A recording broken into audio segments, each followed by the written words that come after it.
Você já se perguntou do porquê, mesmo fazendo tudo certo, o futuro parece tão assustador? Como se algo estivesse sempre fora do nosso controle? Todos nós já tivemos aquela noite que ficamos deitados olhando para o teto pensando: e se eu nunca encontrar meu lugar no mundo? Um estudo recente mostra que 60% dos jovens estão mais ansiosos sobre o futuro do que em qualquer outra geração da história. Por quê? Porque o mundo nunca pareceu tão incerto. Se você sente que está perdido, que o futuro parece assustador e que ninguém entende essa questão, você não está sozinho. O mundo está mudando mais rápido do que podemos acompanhar. Mas, será que estamos prontos? Mas há alguns fatores muito importantes que acabam gerando esse medo e ansiedade na nossa mente. Uma delas é a incerteza profissional e econômica. Com o crescimento da automação e a inteligência artificial, o medo de perder empregos para máquinas e a dificuldade de se adaptar a um mercado de trabalho em constante mudança vem se tornando cada vez mais realidade. Ainda mais com a precarização do trabalho, que é basicamente o aumento de trabalhos temporários, instáveis e sem direitos. E também a relação nisso em um custo de vida. Então a dificuldade de construir um patrimônio com salários que não acompanham a inflação. Se você está inserido numa economia em que você não consegue ganhar um salário muito bom, em que você não consegue custear a sua vida e ainda mais com um emprego ruim. A precarização de trabalho acaba afetando muito e ao mesmo tempo a questão da automação e também da inteligência artificial faz com que você gere esse estresse na sua mente e faz com que você fique com um pouco de medo do futuro.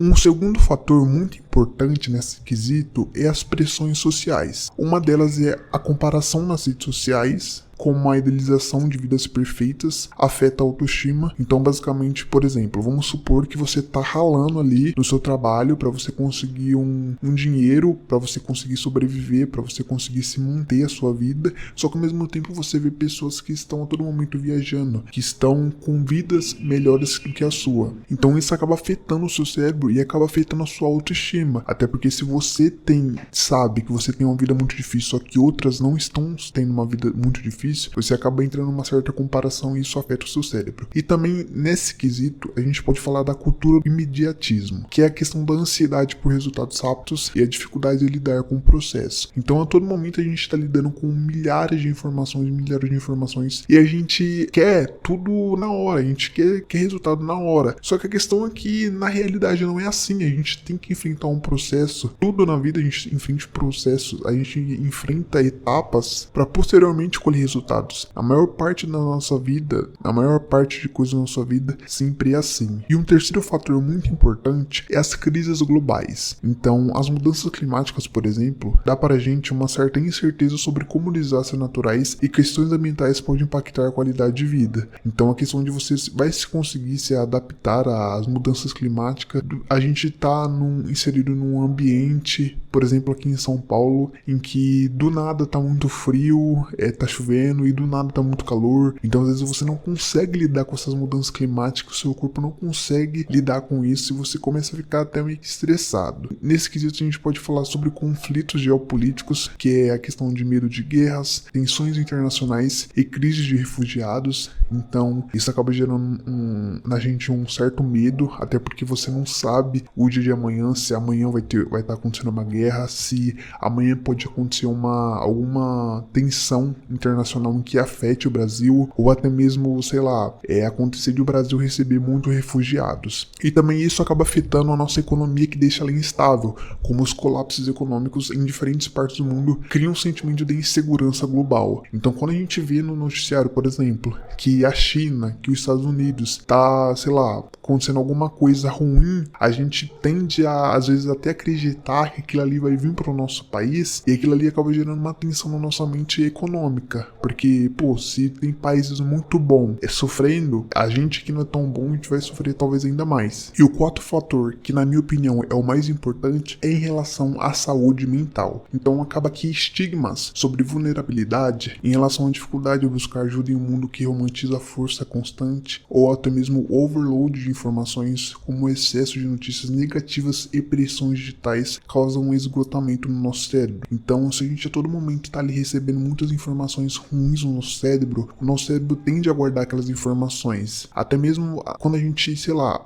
vê um noticiário antes de dormir, aquelas informações negativas ficou no nosso cérebro e ela vai ficar ali no nosso subconsciente. Então, a partir do momento que a gente está recebendo muitas informações negativas e pressões digitais, acaba a gente ficando esgotado, a gente fica cansado, porque a gente tá cansado de ver algo ruim. No nosso dia a dia a gente vê muitas coisas ruins, ou até mesmo coisas ruins que a gente cria na nossa realidade, que a gente cria no nosso cérebro, mas que não existe. Mas que acaba que você acaba juntando os seus pensamentos negativos com um pensamento negativo de noticiário, de outras pessoas, aquilo gera um esgotamento no seu cérebro que você fica muito cansado, mas muito cansado mesmo. E aí isso acaba gerando uma certa solidão, que apesar da hiperconexão, muitos jovens sentem que estão emocionalmente isolados. Isso não é só relação aos jovens, mas muitas pessoas hoje em dia, elas se sentem emocionalmente isolados, mesmo estando com pessoas perto delas. Mesmo que pessoas da família estão ali todo momento se importando com elas, ligando para elas, conversando com ela todos os dias.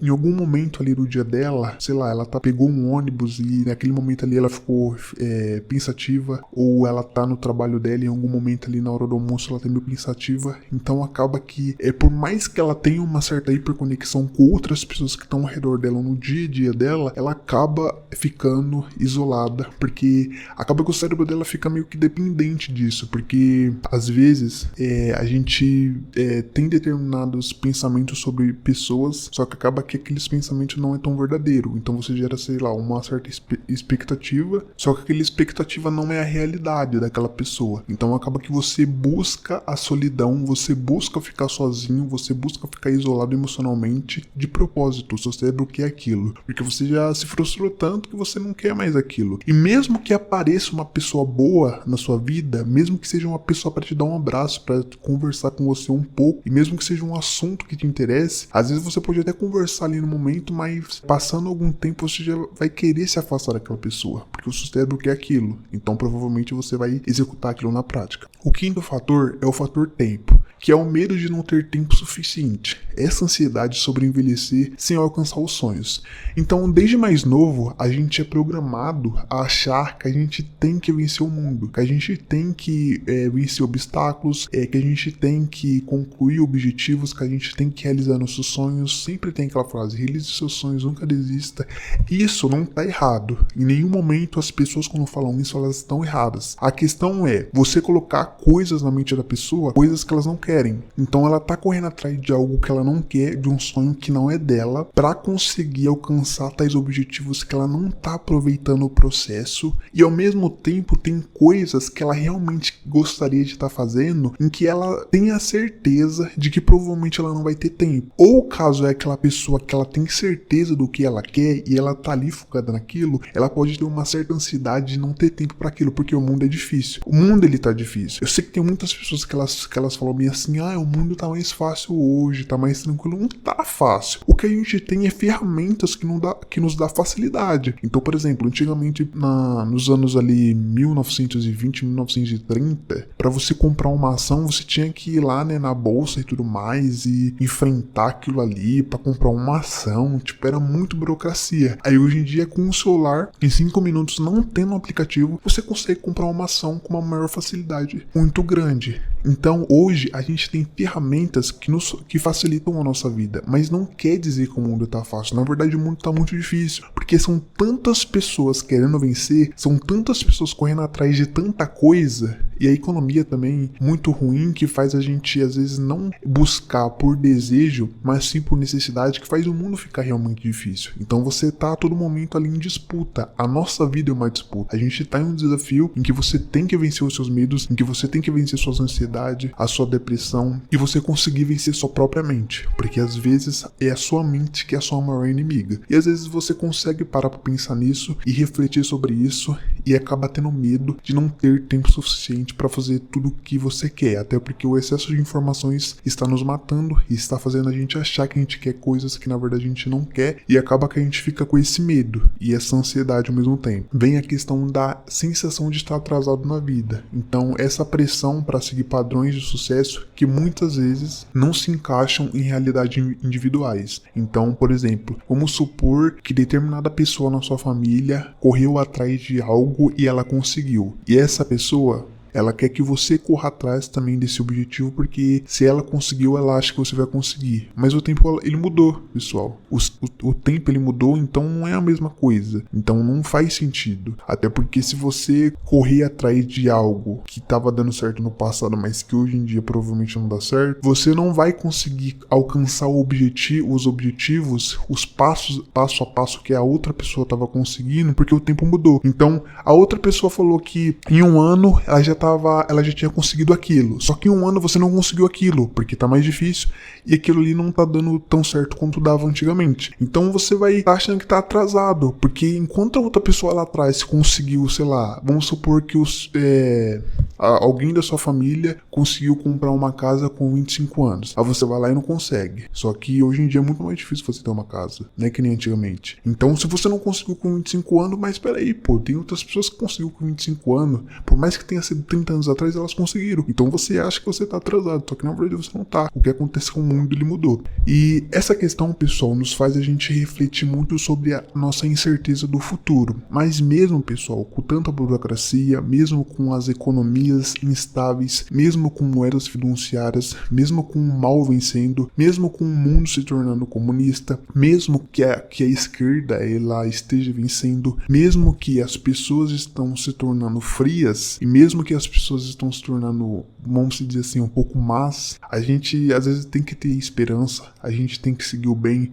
a gente tem que seguir os mandamentos de Deus, a gente tem que tentar fazer o bem, e mesmo que às vezes pareça que a gente plantando bem, a gente não vai colher, a gente tem que colocar na nossa mente que a ceifa, ela vai chegar. Ou você tá plantando, às vezes você tá plantando ali, pessoal, e você tá plantando ali no sol. Você tem que cavar, colocar a semente, depois colocar a terra de novo, depois você vai ter que regar. Aquilo leva tempo, mas calma. Vai chegar uma hora que você vai tirar aquela ceifa, você vai colher aquilo que você plantou, e no final vai dar tudo certo, tá bom, pessoal? Então meu conselho é que mesmo que o mundo esteja muito incerto, leia a Bíblia, ora, medita, converse com Deus, tá bom, pessoal? Que vocês têm que ter esperança, que a gente tem que ter esperança em Deus, que a gente tem que ter esperança em Jesus Cristo, e que a gente sabe que por mais que o mundo está se tornando maligno, está na mão do maligno, a gente tem que ter esperança, que alguma hora alguma coisa vai mudar, alguma hora